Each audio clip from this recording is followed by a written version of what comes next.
So when did you get into streaming and stuff?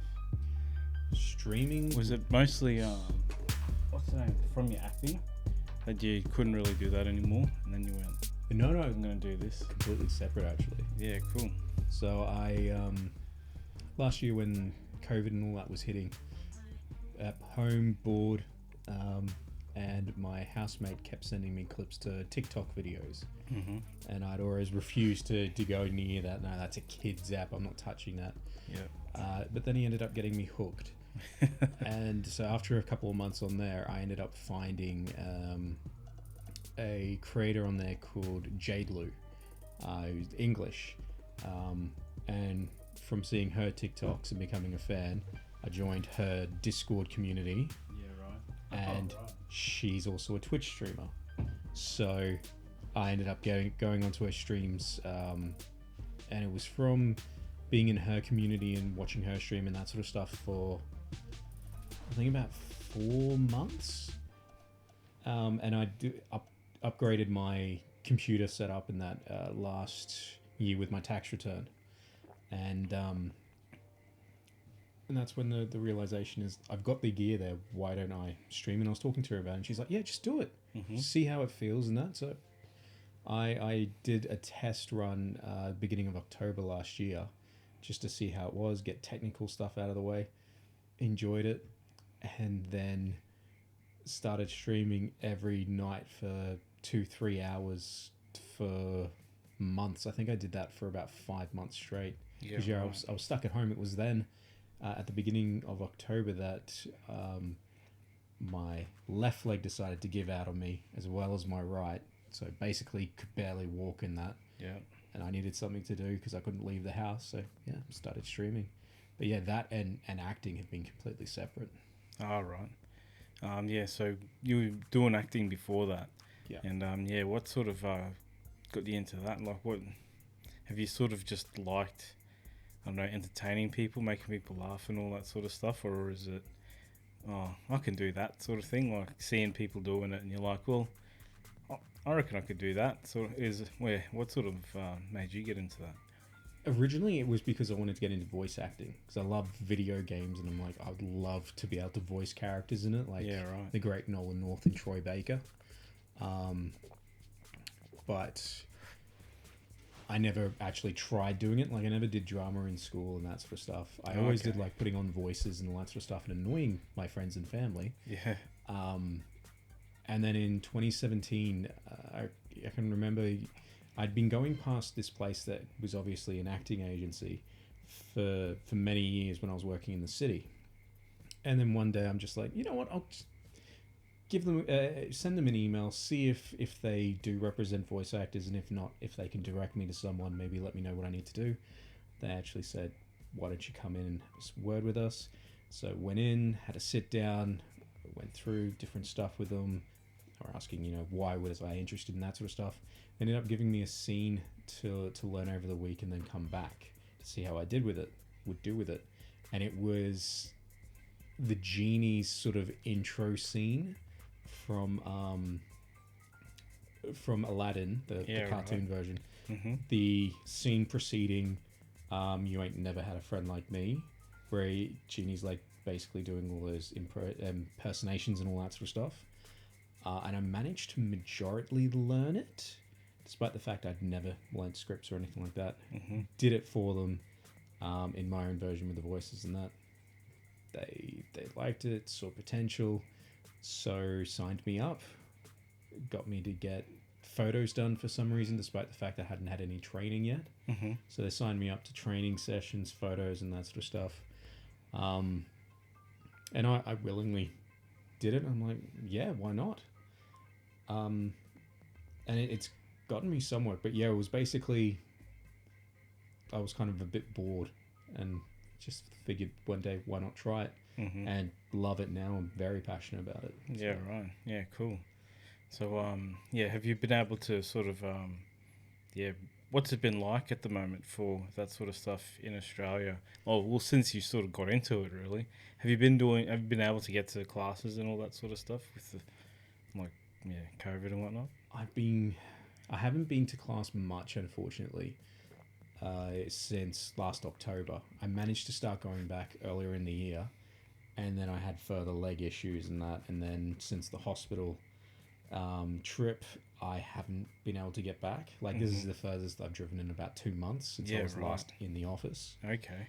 And I'm trying to work my way back up to it because it's south side the actual class. Right. So, but yeah, I'm trying to get back to it because the other people I started this school with, they're actually aiming to graduate and finish by the end of this year.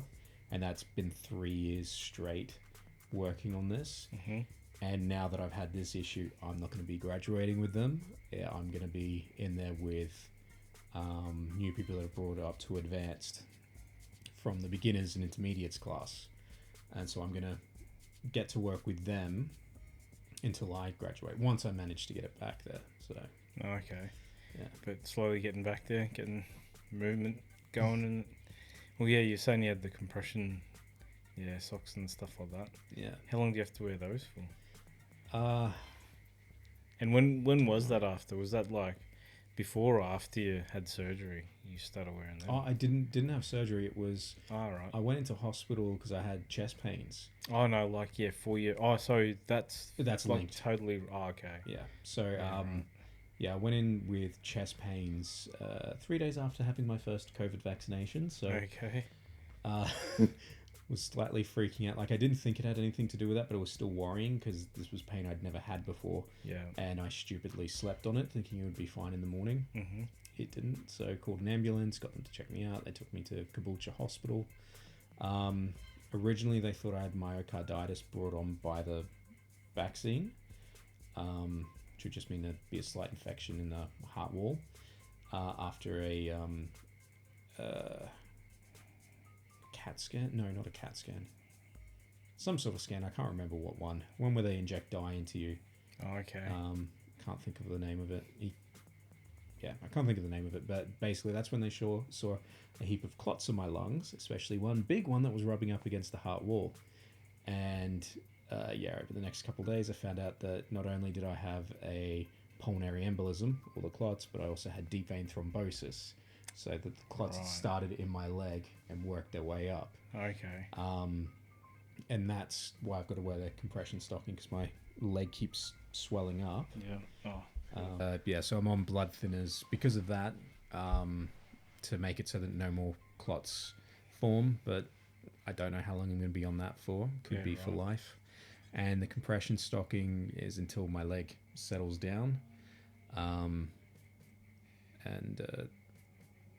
So, and then from that point on, I'll probably have to wear it whenever I'm on long journeys and that sort of stuff. Like, my mum had deep vein thrombosis about a decade ago now. And anytime she's on a long haul flight, she has to wear her compression stocking. So, okay. Oh, well. Yeah. And at least you're aware of it now and stuff like very that. True, yeah. Because, shit. Imagine, it goes sort of, it keeps working its way up, into your brain. So, it's luckily, it's got where it sort of did. Yeah, I'm not doing that again, though. The next time I feel a pain that's unfamiliar, call an ambulance. Yeah, well, it was about a week after I got my first COVID jab. Mm-hmm. I was feeling like my legs were starting to swell, and I was like getting that sort of pain. Like I could just like feel something, on my heart, my lung. I'm like, I'll just same thing. I'll just sleep on it, and then I was sort of fine after. But and then going for the second one, I was a little like. I think I could just feel the cold coming on. I'm like, it's right, I should be okay. And then, it sort of like kicked my ass after that too.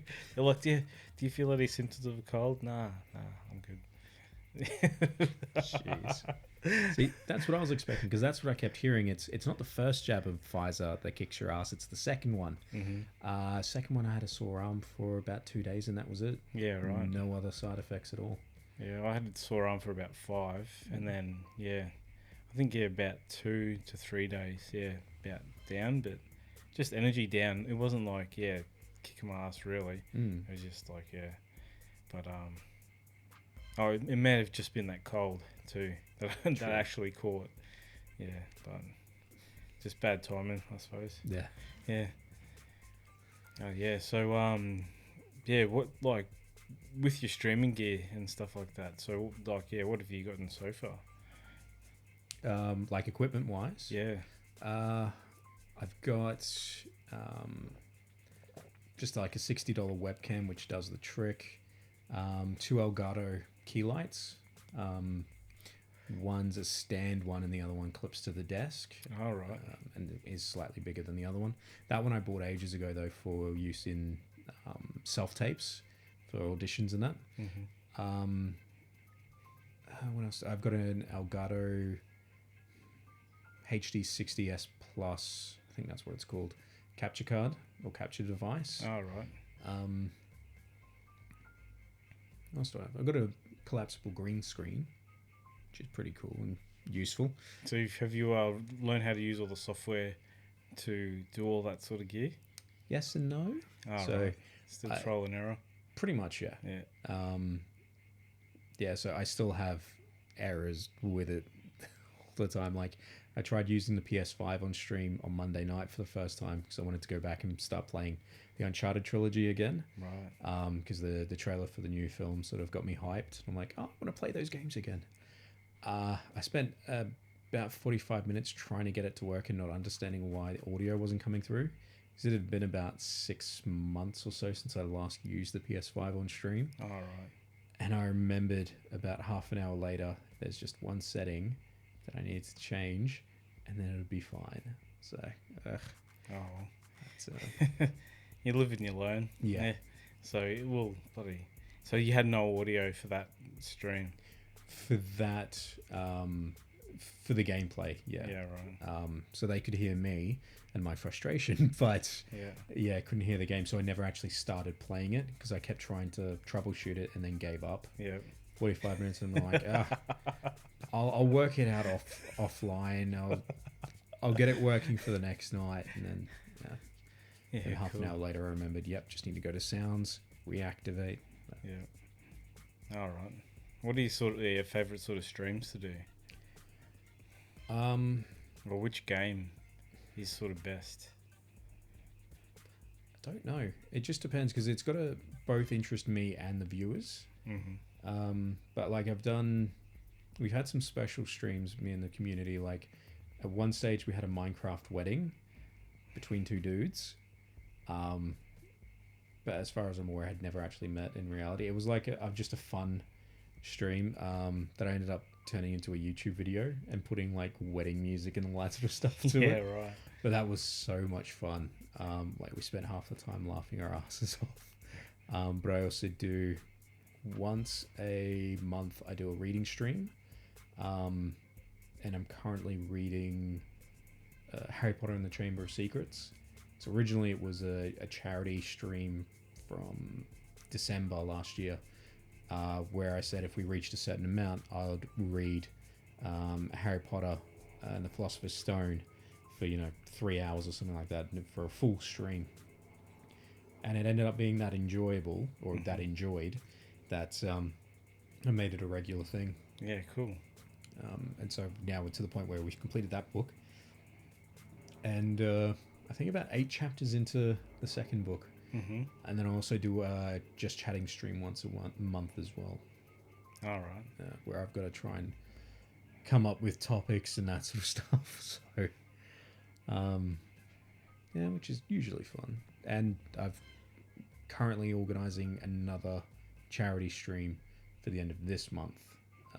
Because majority of my community's in the UK, I try and do a charity event once every 6 months. So in May, we raised funds for the Australian Cancer Research Foundation. We ended up raising, our goal was $500. We ended up raising just over 600. I was very happy with. And then, so that was an Australian charity. This time we're doing a UK charity, and I believe it's called Mind. It's for mental health. Mm-hmm. And considering how much of an issue mental health has been for the past year, especially for a lot of my community, I figured that was a very important one to do. So yeah, cool. Yeah. So I'm looking forward to that. Yeah, sweet. So so you do it like twice a month sort of stream. So how do you sort of find it like, or is how often is it that you stream?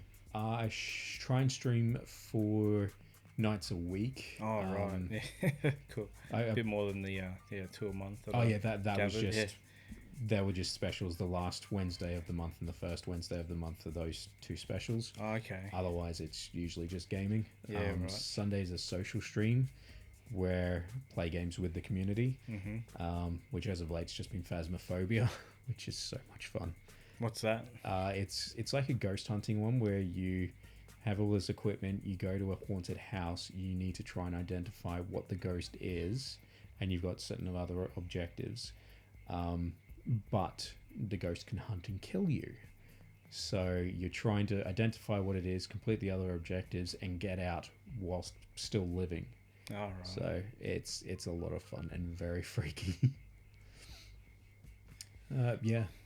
And so your screens and stuff, like what's your like setup with you? Have you just got like a massive 32-inch curved thing in front of you, or?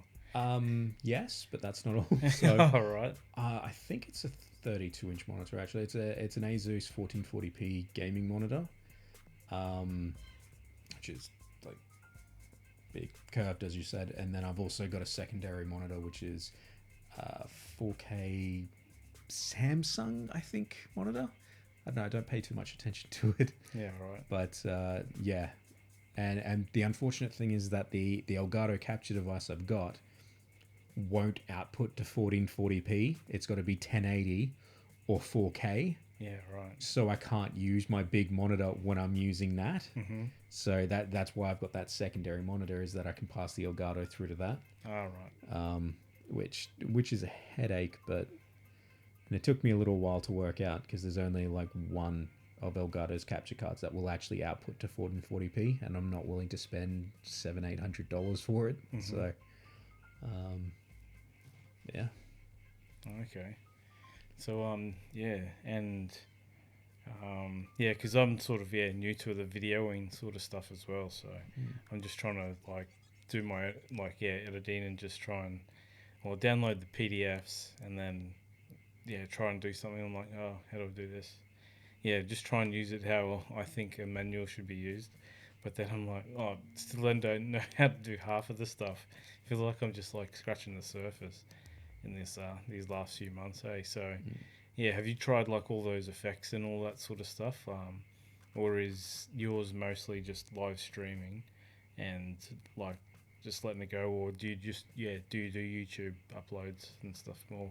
I was at one stage trying to upload videos to YouTube once or twice a week, but that just ended up being way more than I was able to, because that's like working full time plus streaming 4 nights a week, and then also finding some time to edit video plus also go to class. It was a bit much, so I haven't done that for a little while. Oh, okay.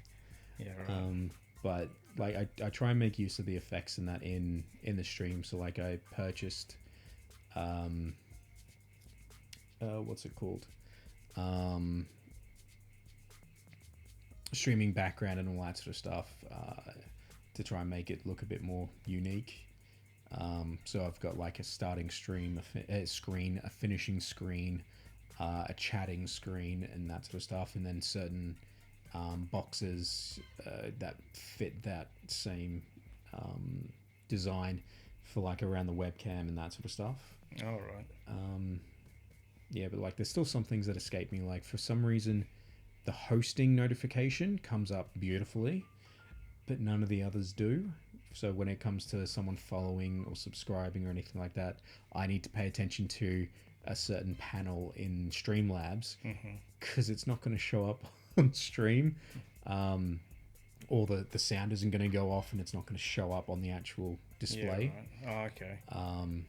So yeah, I need to get in and get that fixed, but anytime I try and do it, it just frustrates the hell out of me, because I'm putting in what I need to, the same as the other one that works, yet it won't work. and end up just feeling like I'm banging my head against a brick wall. Yeah, as you said, like sometimes it take you 45 minutes just to get nowhere. And you're just like, man, what did I even bother? And you're like, well, because I got to learn. Like, and yeah, because sometimes you get stuff to work and then you come in like a couple of weeks later and you're like, so how does this work again? It's like, man, I know, because I was trying to use Streamlabs to do the video because I'm just using Photo Booth, like the Apple Photo Booth, and it's like the 4:3 instead of the 16:9 sort of aspect ratio.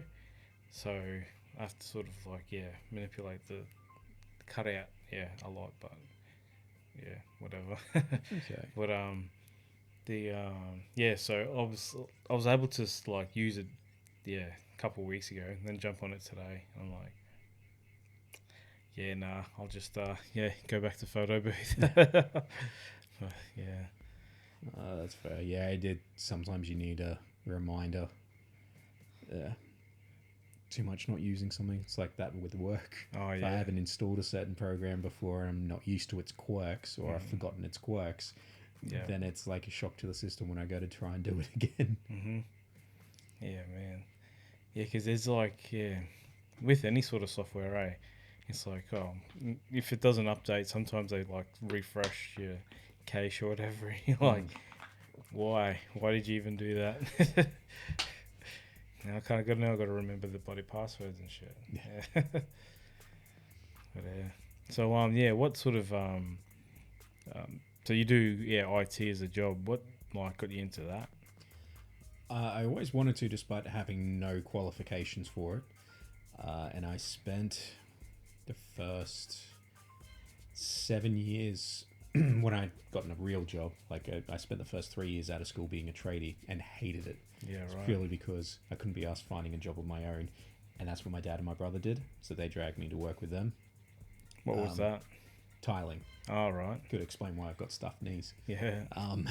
But then when my grandfather passed away, we got like 20 grand in inheritance money. So I used that to get myself a computer, get myself a suit, and then applied at a temping agency. First place I got placed. It's a really good computer and a really good suit. Yeah. It was a good computer for the time. Now it's very out of date. Oh, right, yeah. But because I had no suit or anything like that to go to an interview or anything like that. And I was only supposed to be there for a month, but they kept extending my contract and then bought out my contract like 9 months later. And I was working there as a project officer, so just doing record keeping and that sort of stuff for state government department for 7 years. Like I was just shy of getting long service leave when Premier Napoleon came in and decided to axe majority of public service. Yeah, right. And I lost my job then. They ended up bringing me back for 6 months the following year because one of the people that kept their jobs wasn't coming in and needed sick leave. And you would have gotten your long service. Yeah. More importantly, you missed out because yeah. I mean, I shouldn't complain. I got 30 grand to walk out the door. Yeah. But it's also the point of where I made sure I stayed around for an extra 3 months than what I should have left in order to get a certain project finished, because I didn't think that if I wasn't there, no one else was going to do it. Oh, right. But then when you come back and you realize that what jobs were yours, like I was an AO2, lowest of the low. What jobs I had went to an AO4 with no actual job description.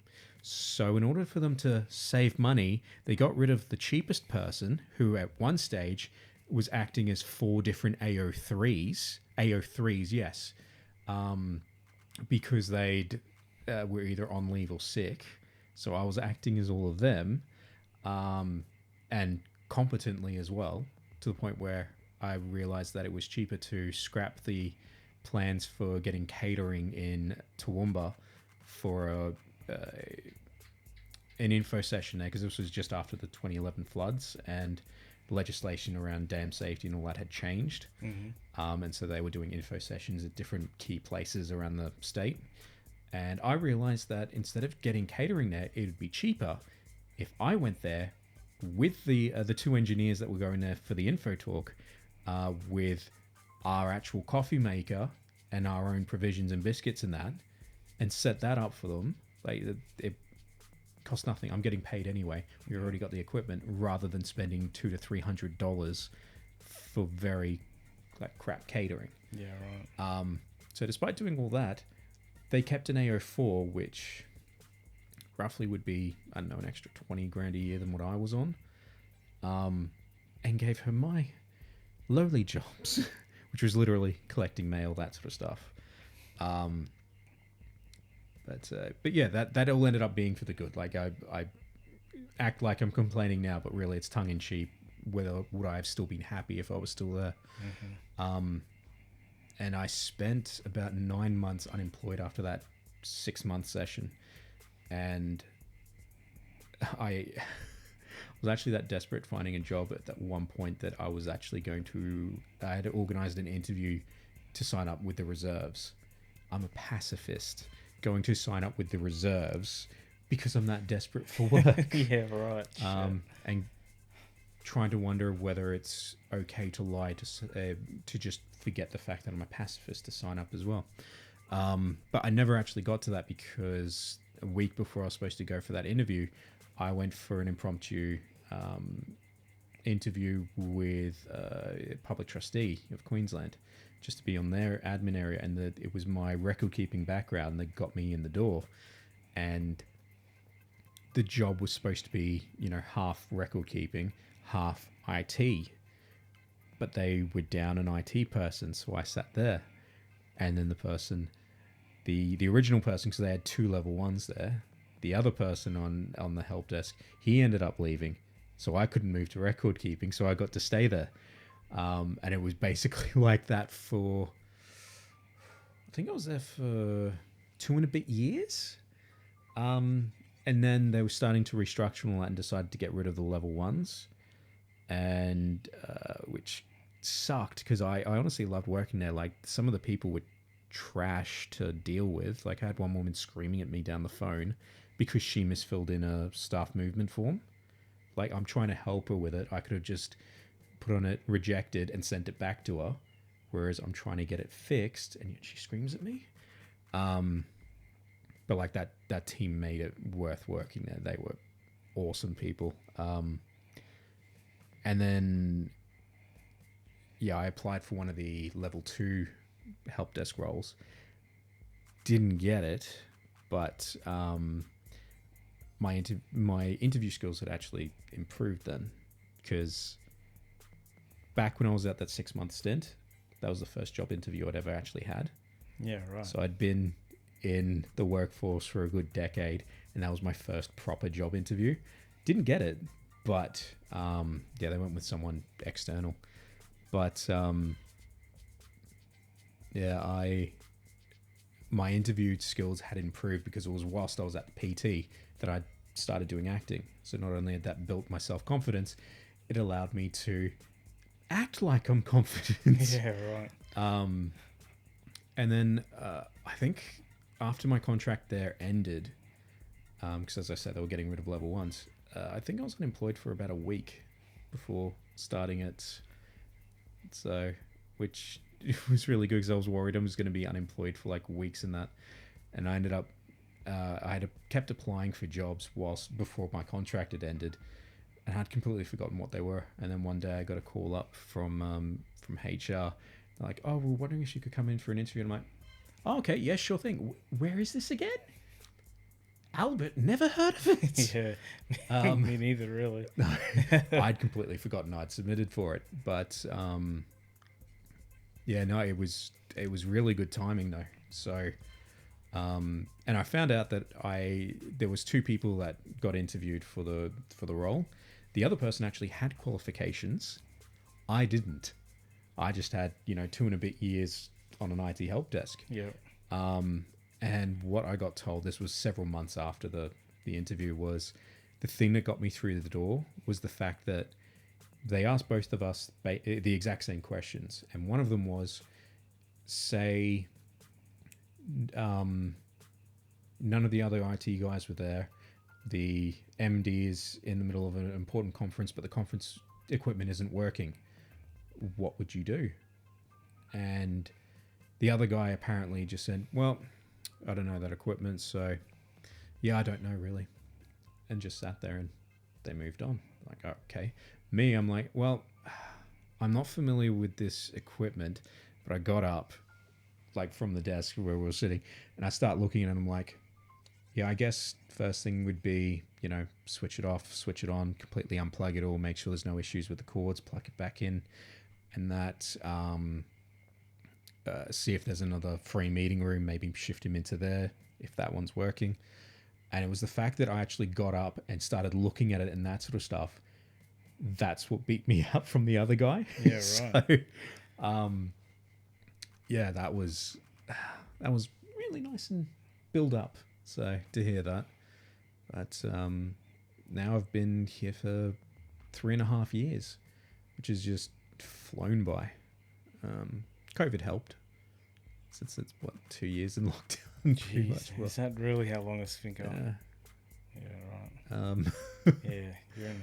But yeah, no, I'm enjoying it though, because I always wanted to be in IT. I spent, I think it was 3 weeks acting as an AO4 on the IT help desk back when I was with state government, and I loved it. Didn't know what I was doing. They spoke me through it and all that sort of stuff. But like, I think when they asked me if I wanted to, because I'd always try and help with IT stuff around the place, like if a photocopier is busted or whatever, I try and fix it before actually taking it to IT. Same with when people have computer issues or program issues. I'm usually first point of call before it went to IT. And so that made the IT guys actually ask me if I wanted to acting it. And again, it was an AO4 position. I'm like, I'm an AO2, right? He just sort of like, but did you want to act on the IT desk? So I don't think he knew. But yeah, no, that was great 3 weeks. But yeah, when I spoke to the actual head of IT there, he's like, look, you're going to need to get yourself into courses and all that sort of stuff if you really do want to work in IT. Like, I lucked into it, so didn't need courses. Nice one. Yeah, all of my knowledge in that of IT is literally just on-job experience and stabbing in the dark to try and make things work. Yeah, just figuring stuff out. I think that's like most of things as well. Because because I did like aircraft electrician sort of stuff, like avionics is. So I started in a workshop doing like all the instruments and stuff that come out of planes or like electrical boxes off the engines or whatever ones around the place or and then went and started working on planes themselves and doing wiring looms and all that. So that was pretty good, like all different sorts of experience. And then went over to the Netherlands and I was doing like engine changes, like brake changes and all that sort of stuff. Like, if you're willing to do it, you sort of get kept on longer and that for like at most places too, because it's like, well, these people don't really want to do stuff, so they can go. Because like the aircraft contracting world is like pretty pretty cutthroat, like you either have work or you don't. Like it's sort of like and you're chasing work all the time sort of thing. And like I've spent a lot of time just not working as well because there's nothing. It's like so all the money that you do sort of earn, you have to sort of save it to just, because it's like, well, I'm not gonna have work for another four months or something after this contract. So but I think now it's sort of getting a little bit better. But I'm sort of glad I'm out of that industry. So I think we've got it pretty good over at work. So definitely. It's nice and flexible and all that sort of stuff. So and I think that's one thing that's really good there as well, is the fact that because they're used to dealing with ex-defense people and they really need to again, this is the assumption, but also what I've heard is that they need to reacclimatize to civilian life.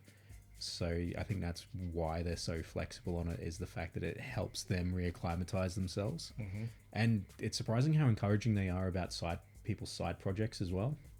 Because I think it was my second day at Elbit, I broached the subject with Nat when she was still there, about the fact that, you know, because I act, what would be the process? Would I be allowed to? Because I basically got told when I was at PT, no, you work here. Mm-hmm. That's it. Can't go off doing other stuff.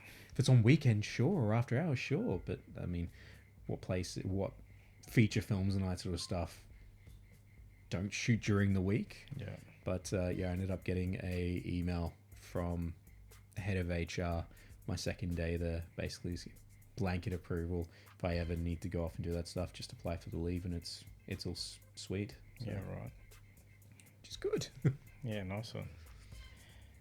Yeah, and it's pretty good, the work from home sort of things too. So yeah, it's before COVID, it was a lot different that way. It was like very special sort of stuff. But yeah, I think COVID's been so good, like as far as actually using technology. Yes. Yeah, seeing what's possible in that. Yeah, intended purposes and all that sort of shit. 'Cause that's what one of the ladies in HR was telling me. I can't remember whether it was Nat or Jess, but they were actually saying to me, this is something that people in HR have been saying for ages, is the fact that people don't need to be in the office to be productive. They can do the exact same work from home. Mm-hmm. And this was the chance to actually prove that. But whether management, and I mean that generally, not, but generally, are actually going to realize that, or whether they're just going to go, well, it's over now, back in the office. Yeah. So. It's like, yeah, we're at the magic number of vaccinations. Now we can... It's like, well... No, we had it so good though. Everything worked really good. Because I remember going into like the city on trains and shit like that. It was the worst experience ever. Like on a summer's day, and everyone's just crammed into a bloody train. Yeah. And you can't feel the aircon because it's just being sucked in by everybody. And people are sweating on you, stuff like that. And now it's sort of like a little bit better, but you're still like standing just to keep space and all that sort of stuff. But, the one thing I do miss about my commuting into the city and that is the amount of books that I managed to read. Oh, yeah. That. I miss that so much. Mm-hmm. But like right now, because Melbourne and Canberra are on daylight savings times, it means I clock on at 7 a.m. and finish at 5 p.m. so that way the 8 a.m. start of help desk and the 5 p.m. finish time of help desk is all covered. Mm-hmm. And if I was in the office, that would screw me up completely, because right now I basically get up 10-20 minutes before 7 because I literally just need to log on and I'm there. Yeah. So I literally have my laptop with me in the kitchen while I'm making my breakfast and that sort of stuff, and then actually hook up in the study onto my big monitor and that. Yeah, so, nice one. Yeah, so much easy. But Monday I'm back in the office for my first day back. So yeah, right. Big first day. Yeah. How many days a week are you going to do? Currently the aim is 2 Mondays and Fridays, because that way there's that gap in between, so it gives me enough time to rest. Mm-hmm. Because again, like at the beginning of July, I was in the office.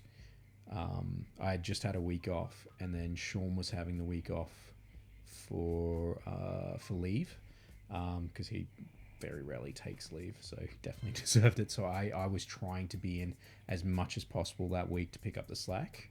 That's right, I had the previous week off because I was moving house. So I'd gone from basically shifting house the entirety of the previous week to then trying to be in the office as much as possible the following week, and that killed me. My ankle swelled up and then I basically got told, yeah, you need to go for an ultrasound just in case you get deep vein thrombosis. Got checked, no clots or anything like that. But yeah, that kind of screwed me up. So it was another few weeks until I got back in there. And then, when was it? Beginning of September, I'd started going back for 1 day. And then there was a day where I needed to be in for 2 days. Because Shaw couldn't make it in and there was an important meeting. so they wanted someone on site to help with the setup and that.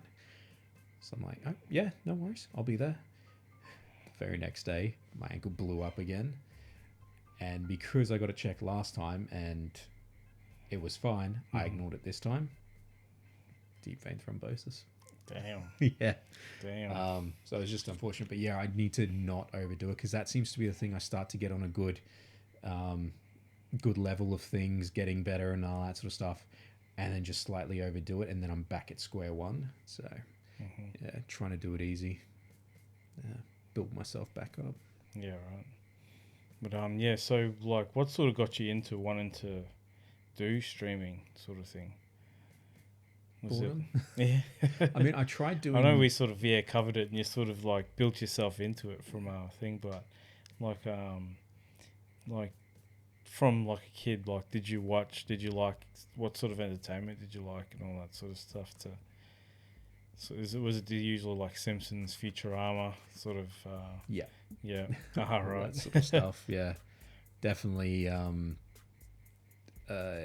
helped my sense of humor growing up and that. And then there's South Park and Family Guy that turned my sense of humor quite dark. Yeah, but I think I've got a very weird like when it comes to TV shows and that sort of stuff. Like one of my favorite TV shows at the moment, or for the past few years since I got introduced to it, is Inside Number 9. It's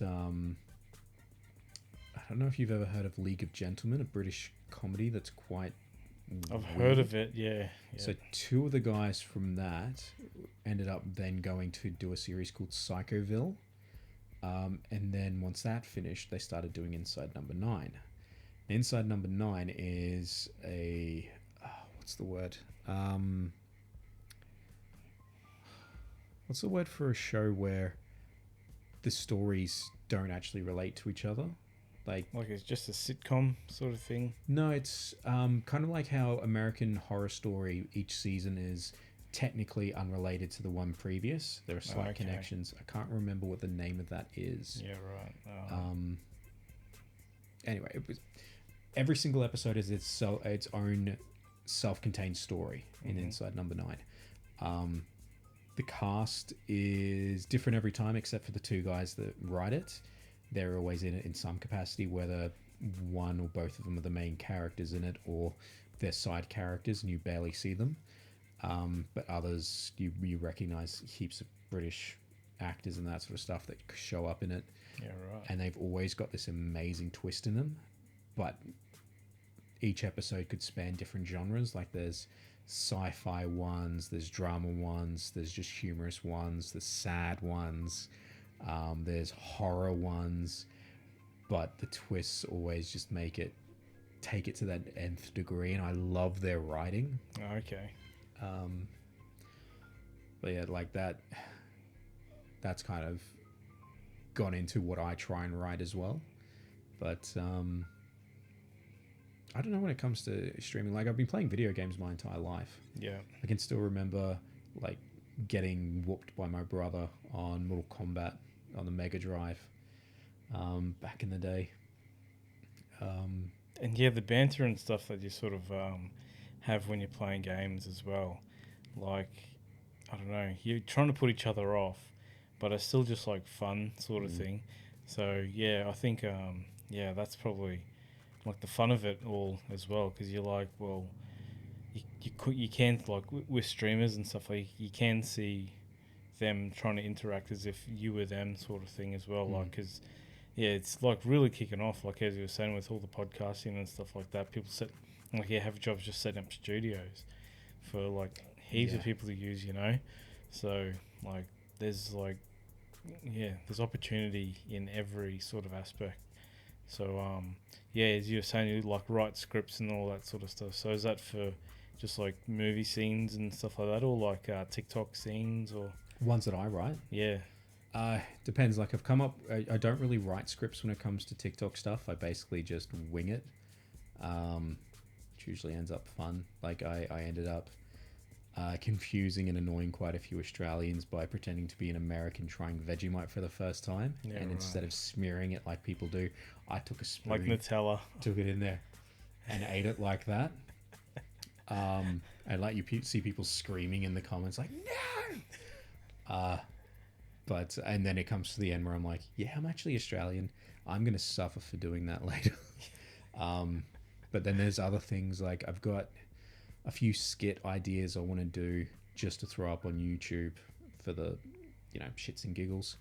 But then I've actually got short film ideas I want to do as well. I've actually got 4 short films that I want to have written and have shot by the end of the financial year. I don't know whether I'm going to manage it or not. Mm-hmm.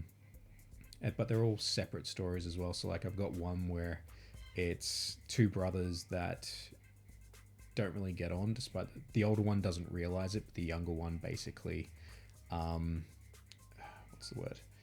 He loathes his older brother. The older brother is completely unaware of it. And on the day where the younger brother is basically on the verge of having his relationship with his girlfriend end, the last thing he needs is his brother showing up at the doorstep needing a place to crash. So that's one story idea I've got. Another one is a Halloween story where... That is a pretty dark sort of thing, eh? Oh, it gets very dark. Like the ending to that, if I do it right, there should be hints, but when the ending actually happens, I want it to be like a cold slap to the face. Like you don't see it happening, but when you go back, you see certain hints of it because you know what's coming. But then I've got another one that's a Halloween story, or 2 Halloween stories. I haven't really come up with a proper title for it yet. This is one I came up with a few years ago, and it's basically 2 different sets of relationships that are in turmoil, and a chance meeting of those 2 relationships coming together on like a Halloween night, and how they affect each other basically changes everyone for the better. So like the 2 relationships are a father and son, where the mother has died previously in the year. The father still hasn't dealt with it, and the son, who doesn't fully understand that his dad's not really there, is trying to move on in that. And so the kid's basically making his Halloween costume. So it I may as well just say this one because like it's on recording, so everyone's going to know this is my idea, so no one can really steal it. But this one doesn't really have a twist. Yeah.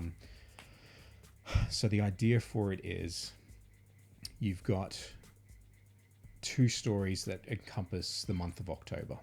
And the first one is a kid who would normally make or organize his Halloween trick-or-treating costume with his mother. This is the first year without his mother.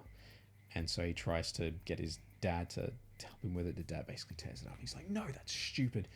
But the entirety of this is montage. You don't actually hear any of the conversation. You see the days go by. So the kid decides to build his own costume, and you get to see that journey with him, and the dad that is basically there but not there. Plonks himself in front of the TV, is ignoring things and all that sort of stuff. And then it comes to the actual night where the kid's finally completed it, but needs his dad to take him trick-or-treating. And the time keeps ticking away, getting later and later, and then they finally leave. And then that's where that story ends, and the other story begins. So you go back to the beginning of October, where it's a young couple who were trying to conceive. And they gave themselves a target. Granted, I haven't worked out yet how to acknowledge this in the script, because again, this is all montage. But basically, they've given themselves, say, 10 tries, and if they still haven't been able to conceive, that's it. They're not going to try anymore. They gave themselves that way back when they first started.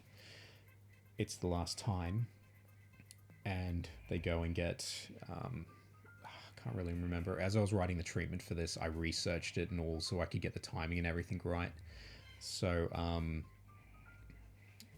believe at this point, towards the beginning of the month, they've gone into the fertility clinic to have the egg put back in, the fertilized egg back in, and then there's a 2-week period where they basically need to wait to see whether it takes.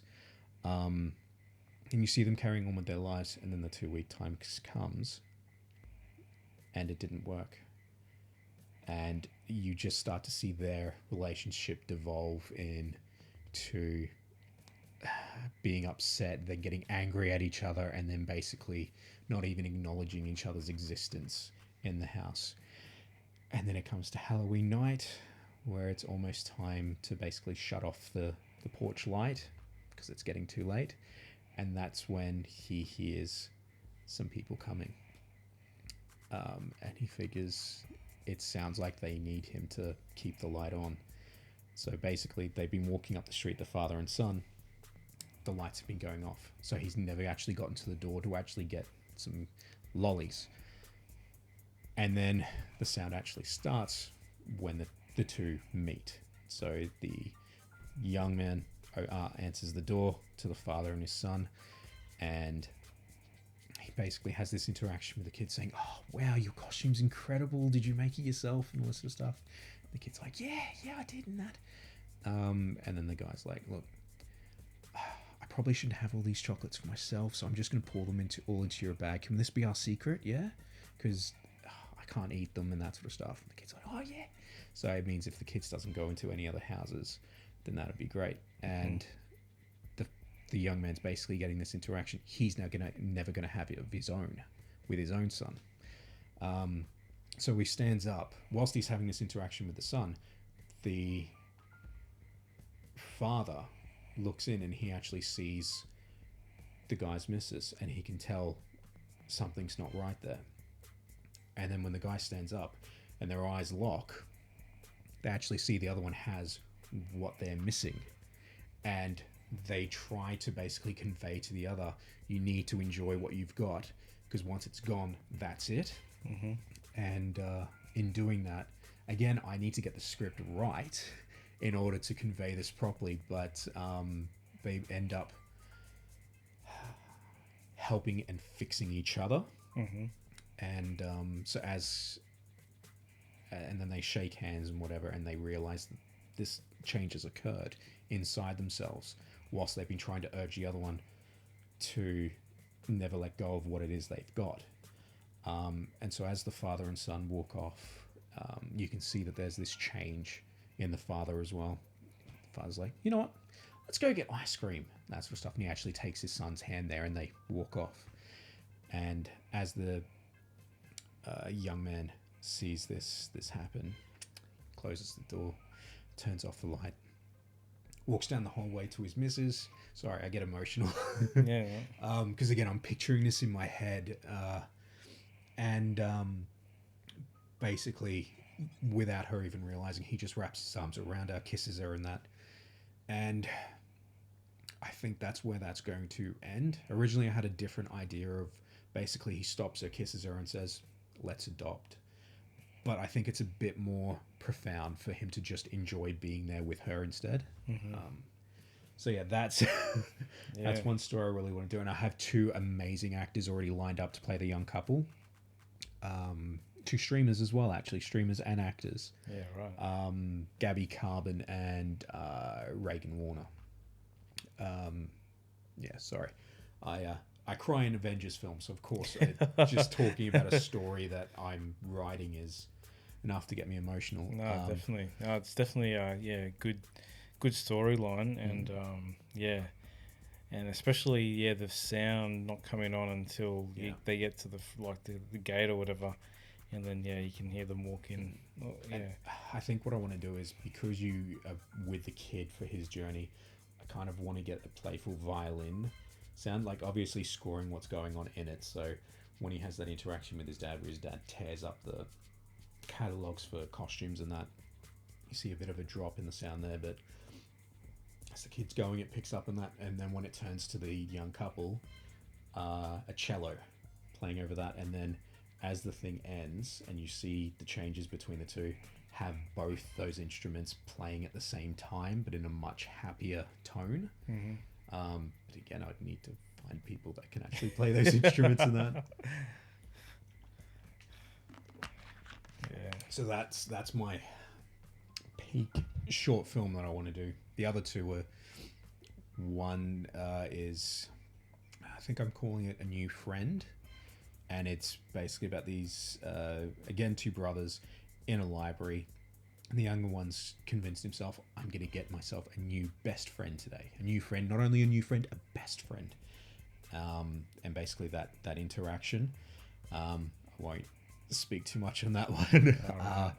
And then the other one, which is another one I've been wanting to do for several years, and it actually came about because I wanted to do a villain monologue for class, and I'd found one that was Dr. Doom, and then I realized that we needed to do dual logs, so a scene with someone for class. So kind of put the idea in a back burner, and I'm like, you know what, if I rented a hotel room, I could actually, get myself a nice suit and I could act this out myself.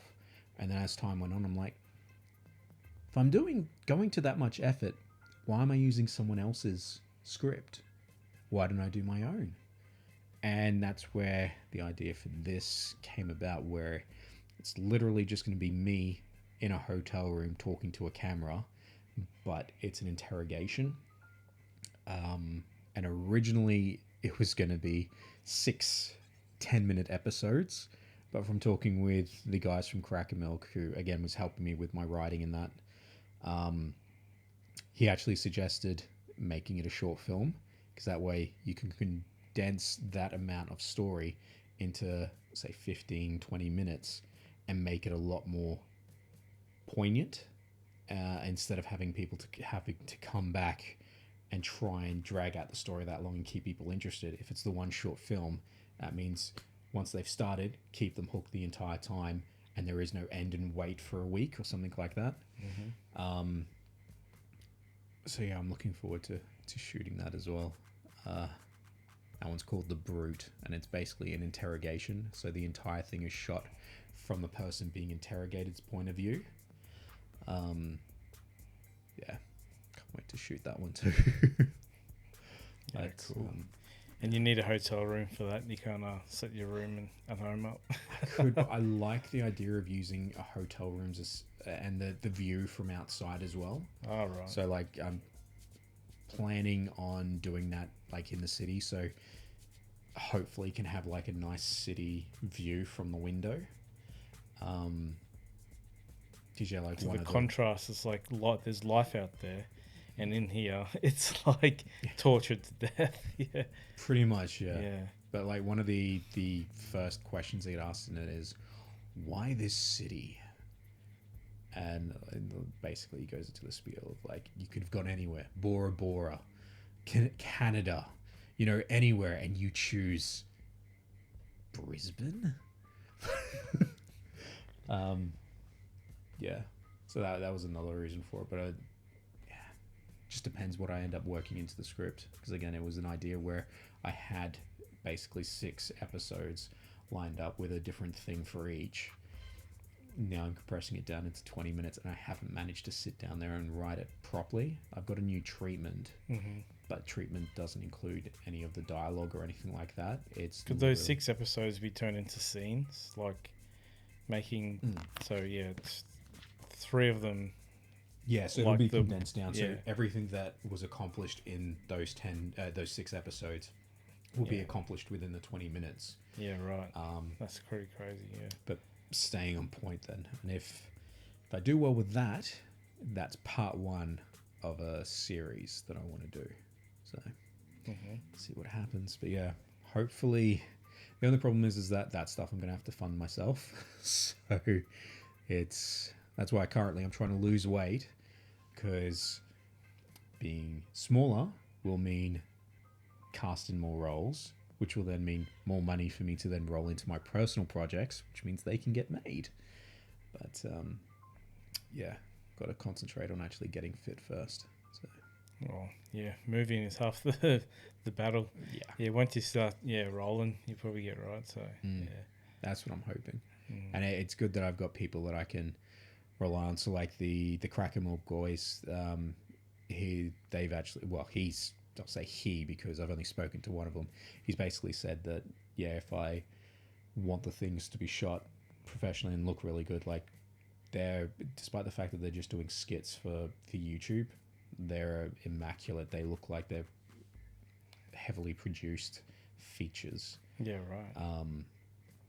So yeah, he's going to be helping me with not only my writing, but then also setting up a scene, filming, and all that sort of stuff, so that I can shoot things on my own. But then when it comes to the things that I want higher grade, I can have those guys come out and shoot it for me and direct in that. So, Okay, well that's pretty good then. yeah, So yeah, you're saying you're looking to invest in a camera and stuff yourself.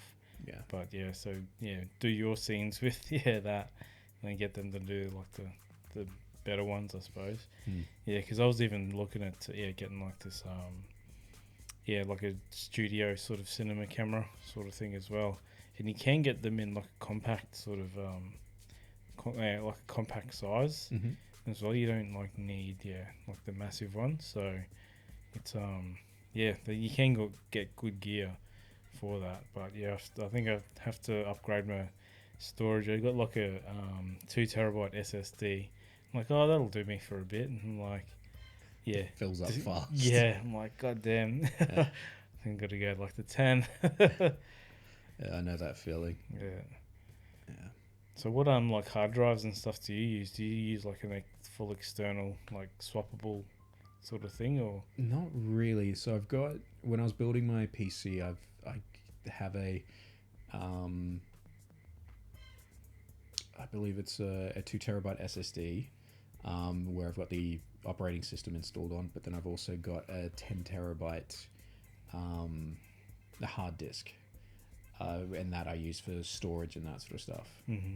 I am planning on upgrading. So my motherboard's got 2 SSD slots. One of them was for the I can't think of what the name is. Was it like PVI 3 or 4 or something like that? The latest fastest transfer rate. So it had one slot for that and one slot for the previous. So because those new ones weren't out yet, I bought one of the older SSDs and put it into that secondary slot for it. Yeah, because they're like phenomenally quicker. Yeah, like phenomenally. Like it's like 150 times quicker sort of thing. And I think it's one of those sort of SSDs that the PS5 uses for its memory. Yeah, right. Okay. So that's sort of why they have a sort of odd number too, I suppose, eh? Yeah. Because it's like, well, get them custom made. Yeah, they sort of developed that sort of thing too, didn't they? So, and Nvidia as well. Like with their like 30 series RTX cards. It's like you're getting more output for way less heat and all that sort of stuff, eh? That's what I need. I've got a 2080 Super and it's you can't handle some things these days. Okay. So, yeah, I tried playing Deathloop on it, and apparently there wasn't enough RAM on the graphics card for it. It's got an 8 gigabyte built-in RAM just on the graphics card, and it was saying, no, that's too much for me to be able to run it at its best quality. So I had to turn settings down and all that. I'm like, I should have gotten it on PS5. Same with Far Cry 6. Actually, I had to tone down some of the settings on that as well to to play it on PC. Yeah, but, I find I have to pretty much get like console games because unless you got the really good. I suppose you've got like was like a really good one, and you still can't like sort of handle them. Which is weird because it handles other things perfectly. And I prefer playing shooters on keyboard and mouse. Oh, right. Other games I enjoy on the controller. So like the Spider-Man game and that sort of stuff. I enjoy using that for a controller, but I've gotten that myself that used to using a keyboard and mouse again. That I'm shocking when then trying to do a shooting game with a controller. Oh, right. Yeah. Okay. Prefer the freedom of the mouse. Yeah, I went like the ball mouse option because I was just like, you don't have to move it. You can have it on your lap, sort of use it there as well, sort of thing. But you don't have the fine sort of movement. Like, yeah, Yeah. because you can sort of turn it really slow, but then it's like, oh, yeah, it's like, gets a bit painful. Like, yeah, but, oh, well. Sort of, I'll learn to like it. So you spend enough money on things, it's like, well, you're gonna have to like it. True. But, yeah. So yeah, with your like computers, so like yeah, you set up. Did you have it with just gaming in mind, or with did you sort of foresee that you were going to do some sort of streaming stuff? It was purely for gaming in mind. 'Cause Okay. I'd had an Alienware. I bought an Alienware in 2014, and it had served me well, but then shat itself. I think it was the beginning of 2020. Yeah, it just decided to clonk out, and then I was without a gaming computer for 7 or 8 months, and I was really missing it. And so yeah, that's when I got my tax return. I'm like, yeah, I'm gonna build my own PC. Never done anything like that before. Was just watching YouTube videos to try and get me into the mind frame, see what I need and that sort of stuff. And then Sean helped to double check my picks to make sure that they would actually work in that. And thankfully, majority of the stuff that I bought was actually compatible. Yeah. I didn't screw up completely by getting like an AMD CPU, but a motherboard for a Pentium or something like, or an Intel. Yeah. So, yeah, and I got lucky with some of those picks as well. Like the motherboard I've got literally only came out like a week or two beforehand, which was very lucky. The latest, yeah. Nice one. Yeah. But yeah, again, I got the 2080 Super about a month before the announcement of the 3000 series. Yeah, damn. So, but the 3080s and that still cost more than my entire PC. So. Yeah, right. Because they were supposed to be cheaper, and then this the whole chip shortage started. Because the way to make it, like you can make it for half the price. You can make it for cheaper than the new ones were, and at the start they were selling them for that much, and they went, hang on a minute, these are like we can't make these quick enough. So yeah, thanks to COVID. Yeah, because PS5 was in the same thing. Everyone was trying to get a hold of one, and it kept selling out. Yeah, damn scalpers and lack of manufacturers for it. So yeah, that's for certain. Like, cause we've got to learn something from it, eh? Yeah. It's like this, putting all eggs in one basket sort of doesn't serve anybody. So no. Yeah. I got lucky though. I managed to get actually the first PS5 that left my local EB Games store the morning that they released was my one. Yeah, nice. People took pity on the guy queuing up with a walking stick. So, because that's how I was getting around back then. And yeah, they let me, the people that were there queuing with me and all that sort of stuff, like, no, do his first. Let him get home. So yeah, right. Oh, that's awesome. Yeah, because I still haven't managed to get one. So, yeah. Mine's been gathering dust. Has it? Yeah. For, like, if I hadn't been playing it on stream, I hadn't been touching it, because that was literally the only gaming I was doing was just when I'm on stream. And so, yeah, basically it just became a 4K Blu-ray player for the main TV. So... Oh, well, yeah, and you got to have a TV to bloody appreciate it too, eh? Because, yeah, as we were saying with the computers, like, yeah, it's only sort of as good as your, it's no use, like, getting, that Far Cry, getting it and having to turn everything right down. Yeah. And you can't see all the fine detail that, it was still a beautiful game, but it would look so much better, either on PS5 or on a 3080, but it was still beautiful. But, yeah, would have been that much better. All right. So do you find it better on your smaller 4K one than? It's not so much that, it's just more that's what I need to use. I don't really have a choice, and I don't know. I don't really nitpick between the two. So like Far Cry 6, I had originally got to play for myself off stream, and I was enjoying it that much, I put in my Discord. Would you guys actually be interested in seeing me play this? Like, I'm still going to be playing it offline, so it's not going to be the same each time, like the same point. But would you guys want to see? Like, yeah. So that's when I had to switch from my big monitor to the 4K one, in order to capture the data.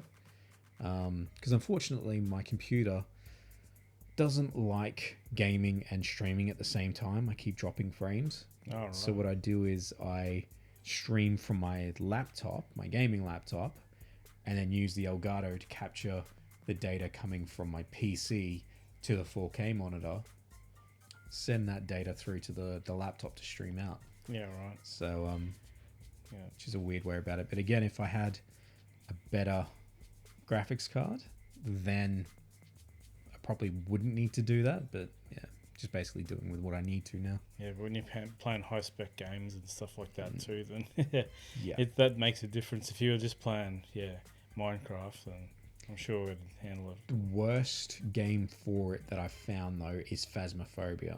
Like, it's just an indie game, yet it drops so many of my frame rates, and like the temperature of my PC goes up completely when you're in a stage and that. And it's just basic as sort of thing. Yeah, I mean, they have put a lot of work into it and that, but again, it's not a AAA game. But yeah, it still really uses those resources. It's like bloody when my daughter plays Roblox, it's like they use everybody's PCs that's logged in as the server, because like it goes, like the fan goes crazy. It's got like a 10, that's how old the thing is, 1060, like GTX card in there, but that thing just like the fan will turn on straight away as soon as she starts playing Roblox, and then it just gets hot and hotter and hotter. You're like, oh, I can melt gold. Yeah. But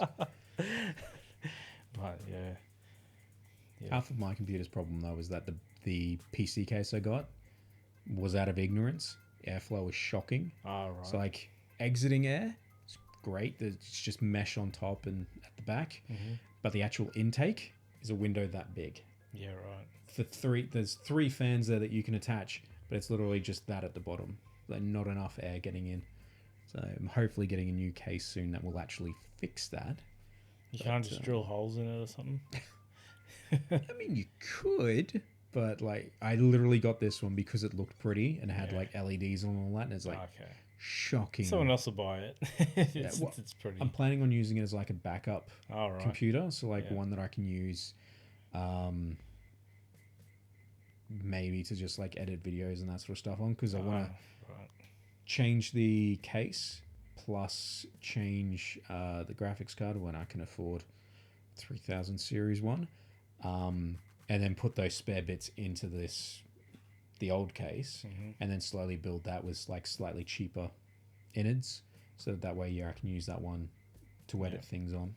So pretty much build it around the graphics card. Yeah. All right. But I mean, literally the only thing that needs to be changed in my current PC, aside from the case, just ignoring the case, is maybe the graphics card. That would be the only thing that would need an upgrade. Everything else should be fine.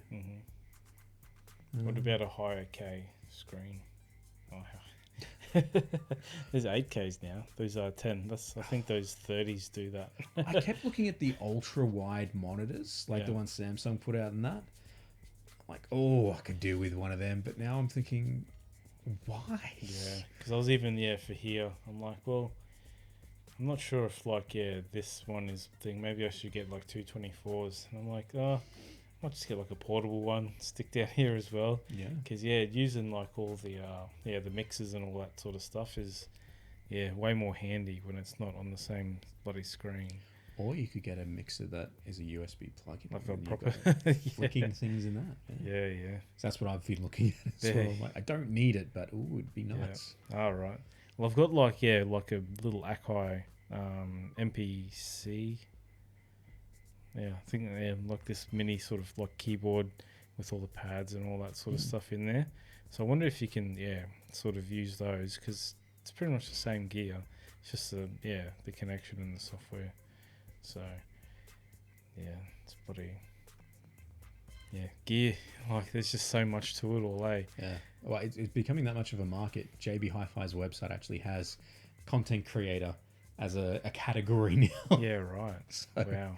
which I thought was hilarious when I saw it the other day. But like, it makes sense. The amount of people that are making a living either off of TikTok or Twitch or OnlyFans, and that sort of stuff these days is incredible. Yeah. Well, speaking of which, have you seen the new Osmo? Like, not you know how those we're talking about the DJI and the what do you call it? What's the other brand that makes GoPro? Yeah.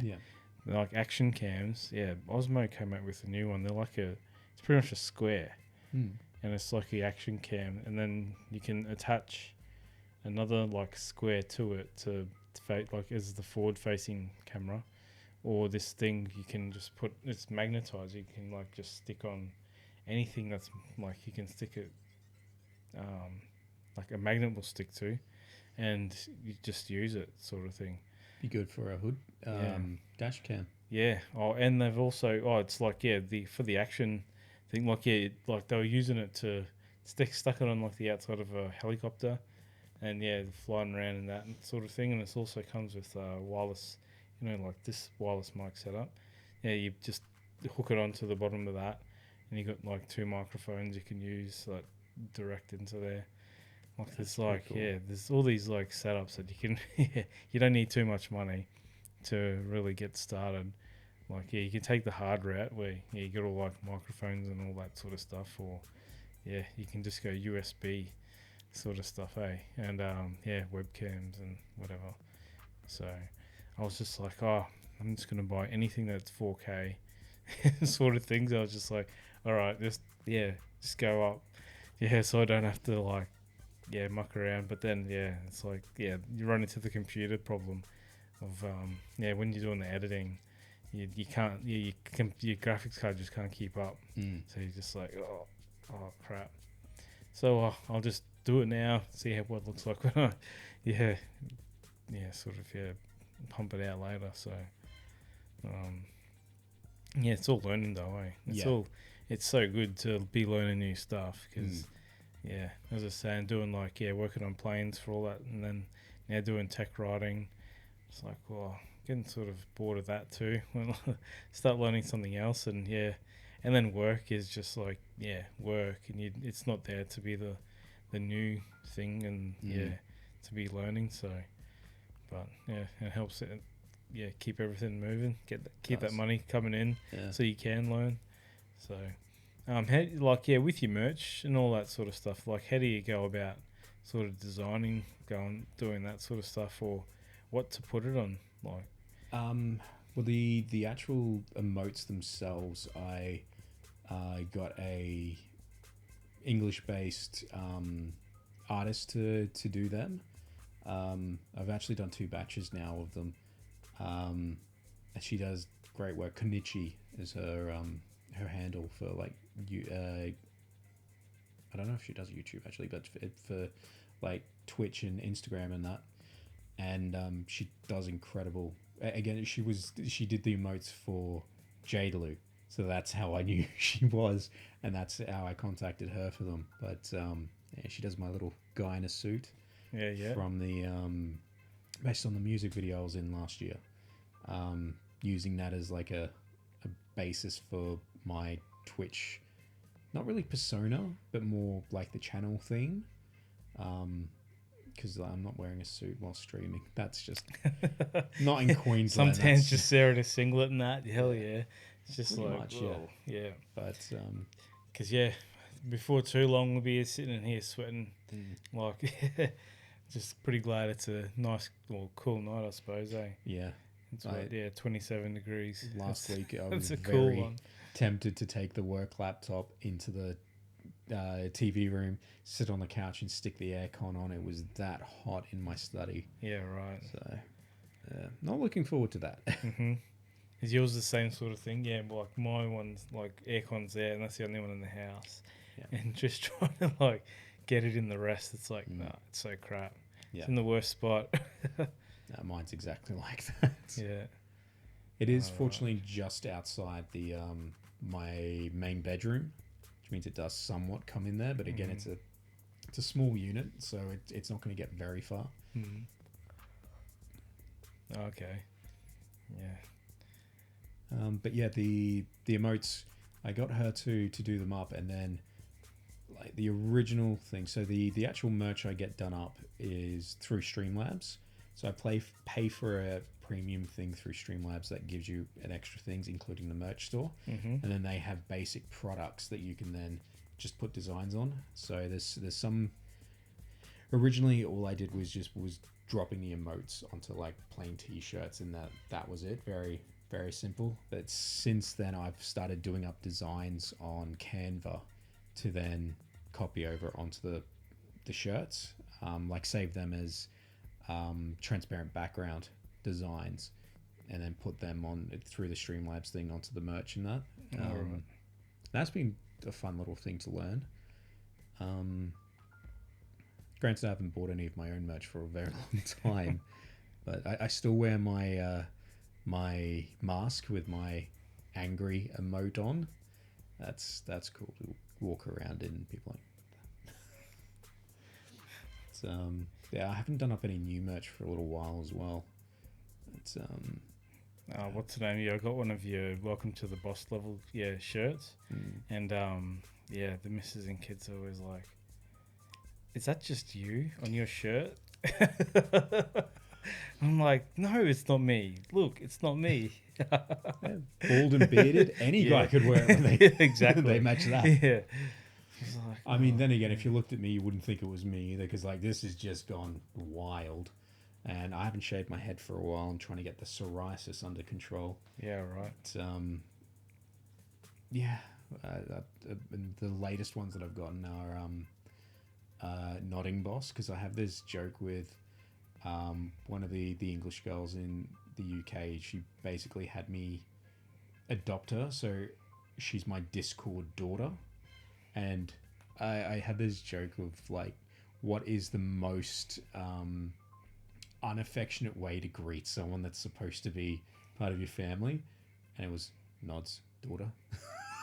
that was the greeting. Now we do that anytime we see each other in like a Twitch stream chat or something like that.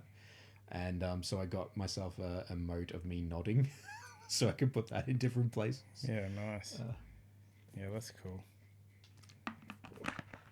It's weird the amount of people that have adopted me as their father, though, in Discord. It's peculiar. I think I've got now 4 Discord children for some reason. Oh, okay. And like, when I say children, I mean they're all school. They're above 20. Yeah. But they're young compared to me. Yeah. So, funny lot.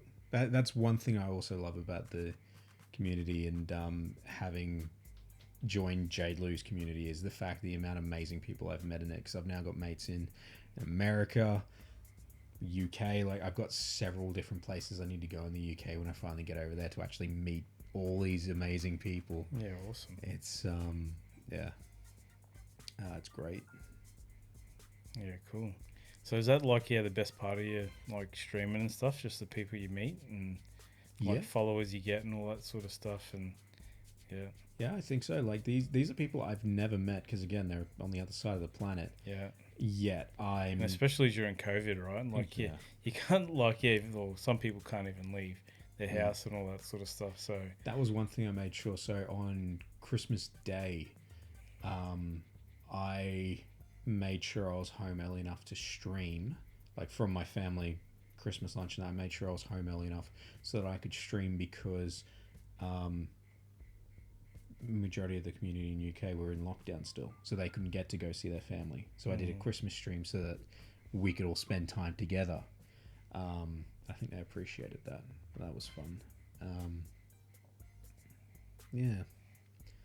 But it's definitely the people you meet, and that, like, yeah, it's just weird to think that 19 months ago never knew any of these people, and now they're people I speak to daily. So yeah, right. Yeah. Yeah, I could tell you the my first time on set. Yeah. And the first time I auditioned for a commercial. Mm-hmm. So my first time on set was just as a background extra, and that was for a show for a comedian that I don't actually find all that funny, and that's Chris Lilly. Yeah, right. Yeah. Like Angry Boys, I think it was. I thought was his best work, but any of his shows I've watched since then, I just could not get into. I don't get the humor. I don't enjoy the humor. Granted, again, that's just me. Because I know he's got a big following. Like, he's had his own Netflix show, and it was that show I was a background extra in for just one scene. Mm-hmm. And like the best You bit of were in. No. that's the thing. I think there must have been an issue because when I've watched the show to just to see that scene, you don't see any of the extras. There was really? like 30 or 40 of us there to make this pub look active, social in that. Mm-hmm. And when you watch back the scenes, I swear they must have had to have gone back and reshoot it and not want the expense of getting the extras back, because the way they've shot it, you can't see anyone else in there. Right. You can only see the people that are actually talking in that. So they pretty much use you for the audio sort of perspective. Possibly, yeah. But they had all of us there dressed nicely and that sort of stuff, sitting there with fake alcohol and all that sort of stuff, pretending to converse and that sort of stuff as you do as a background extra. But yeah, when you actually see the final product, you can't see anyone else in the pub. It's really weird. But as I'm sitting there and I'm listening to them do the skit, I'm like, really? That's the joke? They've got fat asses? That's the entire thing? I don't understand this humor. I don't get it. But the best part of being there though was the fact that one of the extras I got to talking to was actually Chris Hemsworth's stand-in for Thor Ragnarok. So the stories he had was great to listen to on that. Like, so this was my first time on set anywhere, and I'm talking with people that have been in several films and all that sort of stuff as extras or stand-ins and that. So it was good actually getting that knowledge from them and interacting and that sort of stuff, because I'm quite the introvert. So it's good when you actually find people you can talk to and that they're engaging as well, because otherwise I would have just sat there going, yeah. All right. entire time. Yeah, awesome. Well, they're probably used to being on sets, and it's like, well, it's what you make it. So what are you up to? Yeah, very true. Yeah, because you could all just sit there like looking at the sky, or actually get something out of it, eh? Because I think that's with everything, like, and I think that's why it's so good that like podcasts and all that sort of like, especially video, because it was all audio before, eh? Like I've released a lot of like just audio ones. And I think that's mostly what podcasts were, just audio, but now video, like, is coming in like way more now. People are like only interested really if it's got a video to it. So it's like, which is peculiar. Yeah. So I think majority of the podcasts I listen to are on Spotify, so I don't get the video. But then there's others that I watch on YouTube purely because I love seeing the interactions between the people. Well, the ones that I watch too are like, comedy sort of based too. So it's trying to see the person, because like things hit differently when you can see the person enacting something, or listening. You're just like, oh, what are they talking about? So it's just like, sometimes it's a lot better to sort of watch it, because I used to just listen to the audio all the time. Then after a while, I'm like, oh, what are they actually doing? And I was just like, well, I'm not sure if I can go back to just audio now. So before I wasn't listening to much music, but now I listen to more music, and then just like watch video now too, I suppose. So and what was it like? Your first my first commercial audition. So that it was a role perfectly made for me. It was basically playing a gamer for an internet company's advert. And so I go to the production company for it, and I've got props in my bag. I've brought several different controllers just so I can really play the part. And called me in that, and they're like, okay, so you don't have to talk or anything like that. You're basically just reacting to the stuff that's going on the TV, and we'll tell you what's happening, and you just need to react. So it starts off with you just gaming, and I'm like, okay, I bought a couple controllers so I don't have to. Originally they said, oh, just use your mobile phone as a controller. I'm like, haha, I brought my own from home. And so like I get out an Xbox controller because I made the point of saying you don't use a PS4 controller unless you're actually going to have it switched on, because it's obvious, because you got that big light there, and if it's not on, they're not gaming. Yeah. So yeah, I grabbed out the Xbox controller and sit there doing it and all that sort of stuff, and then they run it through again, and then like a bit more motion, so like that sort of stuff, running through it and all that. I enjoyed it. They were laughing at what I was doing as well and that, so I'm like, this is good, I'm confident. And then I think it was about a week or so later, I get an email from my acting agency, and they're like, oh, you've been put on hold for that role, which means you basically got the part. So it's congratulations, you've been put on hold for this part. And then about an hour later, I get a call from one of my agents, and they're like, sorry, yeah, you're not on hold anymore. So basically what had happened was the production company wanted me. So they went to the client and said, look, this is the guy we've got for it and that sort of stuff. The client rejected me. And they decided on a greasy head, lanky boy. I don't mind now that I didn't get the role, but I'm still going to take the piss. But I see it as a win, because the production company wanted me. Those that are actually in the business of making this stuff and marketing and all that sort of stuff wanted me for it. Mm-hmm. It's just the client was too stupid, basically, to take their advice. And they ended up giving it to a guy who the agency had actually basically told me that he was pissing them off. So it's probably not good. Wasn't good for them either that he got the role, despite the fact he's one of their actors. They want profiles to look professional and all that. And that guy had basically uploaded photos that he had taken at home on his profile with a wrinkly white sheet behind him to try and make it look professional. Lighting was off and all that sort of stuff.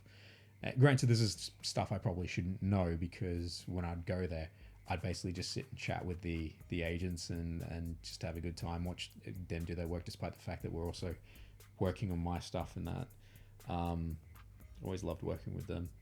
I ended up leaving that acting agency when those two agents left. Well, it was a little while after, but basically my heart wasn't in it when they left, and that was in the middle of COVID last year.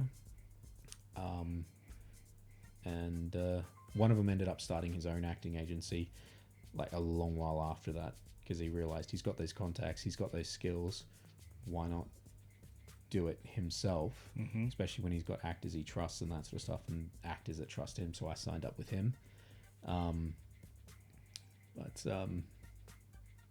Yeah, so that was my first commercial audition. I actually got the role, technically speaking, but yeah, and it's a weird thing with acting. So there's heaps and heaps of actors, very few roles. So you've also got to get used to not being let down, but the rejection. You need to kind of get used to that. Yeah. Like, revel in it when you do get accepted and that sort of stuff. But yeah, it's no, the wins could be short-lived. Yeah, right. So like the actors that have actually made it big is a very small fraction of those that have tried, mm-hmm. and the amount that there still is. So yeah, it's always good to stay realistic. Even when you just think of theatre and stuff like that, because it's not just like, it's not just film. There's theatre, plus all those ones that are getting rejected also. Yeah. So yeah, theatre scares the shit out of me. So I've never stepped foot in that, because at least with film, you can do a second take. Yeah. If it's theatre, it's live. You've got to live with that mistake. So that weirds me out a bit more. So I haven't had the balls to do any theatre work. But yeah, I need to get myself healthy so I can actually properly audition for roles and that sort of stuff. So, right. because I got very lucky with the music video because it was the day after the music video my left knee gave out. Jesus. So yeah, I got very lucky, and that was so much fun to do as well because that was me playing the bad guy for the role, but then in the scene I'm in, I had my acting teacher and 3 of my acting mates. So you've seen the music video, haven't you? The Dollar at the Heart. I did see it, but probably just the one. So yeah. Okay. Because it's the workers basically rebelling against the money hungry boss, and in my office I'm with. Viewers can watch it here. I'll put a thing of it in there. Yeah, that would be good because I think they're over like 150,000 views or something like that now. Yeah, right. But yeah, so it's me in the office with 3 potential clients and my assistant, and yeah, all of them I knew from acting class, and then the rest of the workers was the 2 artists, the Beamish Brothers, and the dancers that have come with them from Toowoomba. But that was so much fun getting to work with people that I admire and respect as well and know, as well as then get introduced to these 2 amazing young artists and the dancers from Toowoomba. Yeah, it was a hell of a day. So much fun to do. And you just got it all done in one day. Yeah, so some of the stuff was shot the day before at a different location, and then the rest of the stuff was shot there. And yeah, they managed to do it in a day. Yeah, so, cool. Oh, awesome. Yeah. A lot of fun. But yeah, keep chasing it. I definitely keep the dream alive. Well, yeah, you like coming up with your own stuff and all that sort of thing too. So I think that's the thing when it comes to acting is if you're not getting in roles and that sort of stuff, make your own. Yeah, that's the best way to do it. So that's what I've been concentrating on or trying to do. Yeah, because you're not really going to say no to yourself. Yeah, and I mean, yeah, it's not going to happen tomorrow, but yeah, it'll happen. You know, keep working at it. Hell yeah. Yeah, sweet. All right. Well, cheers for coming around, eh? Cheers for the chat. Oh, well, that was good. Yeah, we'll get you back on later when you sort of, I'm succeeding. Yeah, that's it. Well, we'll talk about your journey from then, I suppose, eh? Yeah, because there's definitely more learnings to happen and more shit to buy. And yes. Man. All right. Yeah. Cheers, man. Cheers. All right. Catch you later. See ya.